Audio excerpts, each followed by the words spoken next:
আজি মই বনাইছোঁ এয়া ফুলকবি আলুৰ সৈতে মাছৰ তৰকাৰী। আপোনালোকে নিশ্চয় খাইছে এই তৰকাৰীখন ঘৰত।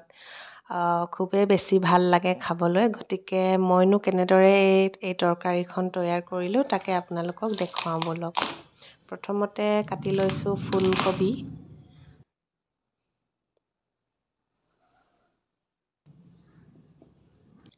আৰু লগতে 3টা বিলাহী কাটি লৈছোঁ।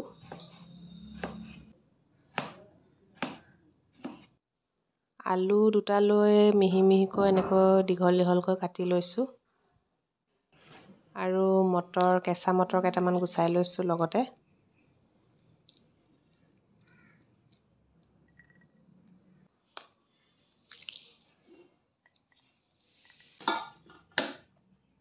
ফুলকবিখিনি মই অলপ সময়ৰ কাৰণে বইল কৰি ল'ম, গতিকে চচ এটাত পানী লৈ মেলি তাতে ফুলকবিখিনি দি দিছোঁ আৰু অলপ নিমখ দি আমি এইখিনি 1 মিনিটমান সময়ৰ কাৰণে বইল কৰি ল'ম। আৰু মোৰ বইল কৰি হৈ গ'ল, এতিয়া ফুলকবিখিনি উলিয়াই লৈছোঁ।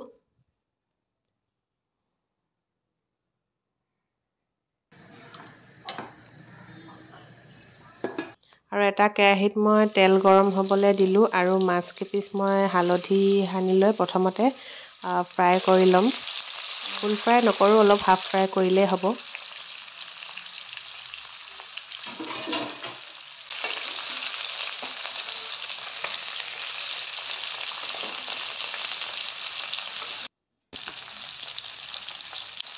ফ্ৰাই কৰি হৈ গ'ল, এতিয়া মাছখিনি প্ৰথমতে উলিয়াই লৈছোঁ। আৰু এইখিনি তেলতে মই দিম এতিয়া অকণমান দিছোঁ গোটা জিৰা, তাৰপাছত দিছোঁ পিঁয়াজ,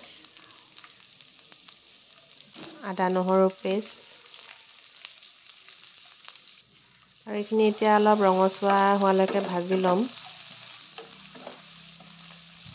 তাতে দিছোঁ 3টা জলকীয়া,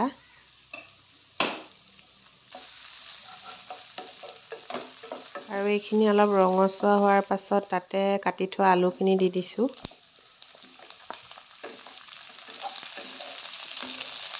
আৰু লগতে বিলাহীখিনিও দি দিছোঁ। এতিয়া বিলাহীখিনি অলপ গলি যোৱালৈকে আমি ভাজি থাকিব লাগিব।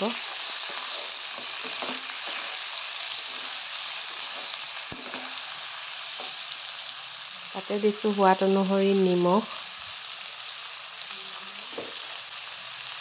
অলপ দিছোঁ হালধি, অকণমান গৰম মছলা দিছোঁ, কাশ্মীৰী মিৰ্চ অলপ দিছোঁ।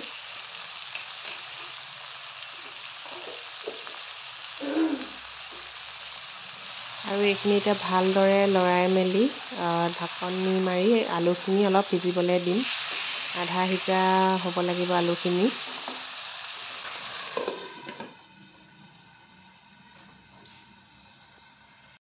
ঢাকনিখন মাৰি 1 মিনিটমান সিজালোঁ।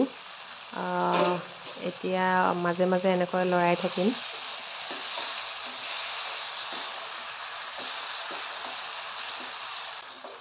এতিয়া বিলাহীখিনি গলিছেগৈ আৰু এতিয়া আমি পুনৰ অলপ সময় আকৌ সিজাম।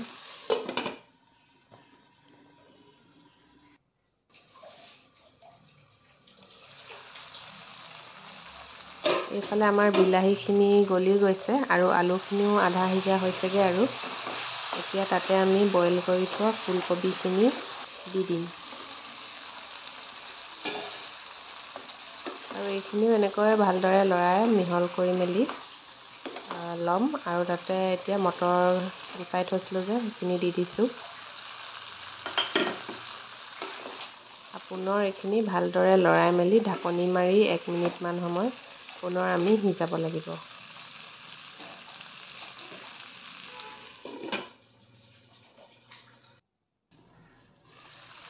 এয়া 1 মিনিটমান সময় আমি সিজালোঁ।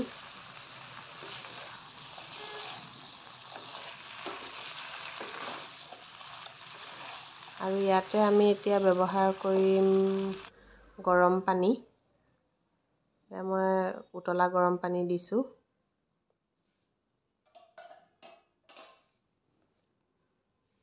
আৰু ভালদৰে লৰাই মেলি এইখিনি আমি পুনৰ 2 বা 3 মিনিটমান সময় ল' ফ্লেমত আমি এইখিনি সিজিবলৈ দিম।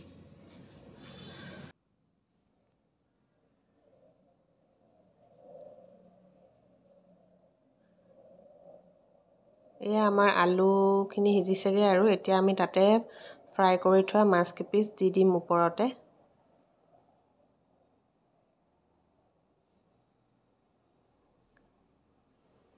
আৰু এইখিনি সাৱধানে এনেকৈ লৰাই মেলি ঢাকনি মাৰি পুনৰ আমি ল' ফ্লেমত 5 মিনিটমান সময় আমি এইখিনি উতলাব লাগিব।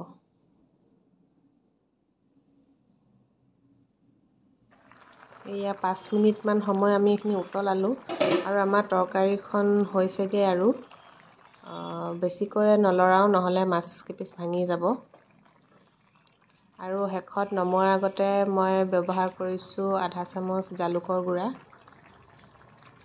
আৰু অলপ সৰহকৈ ধনিয়া দি দিছোঁ।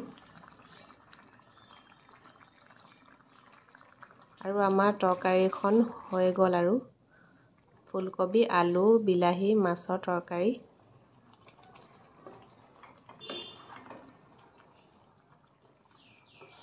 আৰু এতিয়া এনেকৈ গৰমে গৰমে পৰিৱেশন কৰিব পাৰে, খুবেই বেছি ভাল লাগে খাবলৈ। আৰু আপোনালোকে যদি মোৰ ভিডিঅ'টো চাই ভাল পালে তেনেহ'লে মোৰ চেনেলটো ছাবস্ক্ৰাইব কৰিবলৈ নাপাহৰিব। আৰু আপোনালোকে যদি এনেকৈ বনাই খোৱা নাই তেনেহ'লে এবাৰ বনাই খাই চাব, খুবেই বেছি ভাল লাগে। গতিকে আজিলৈ আহোঁ তেনেহ'লে, বাই।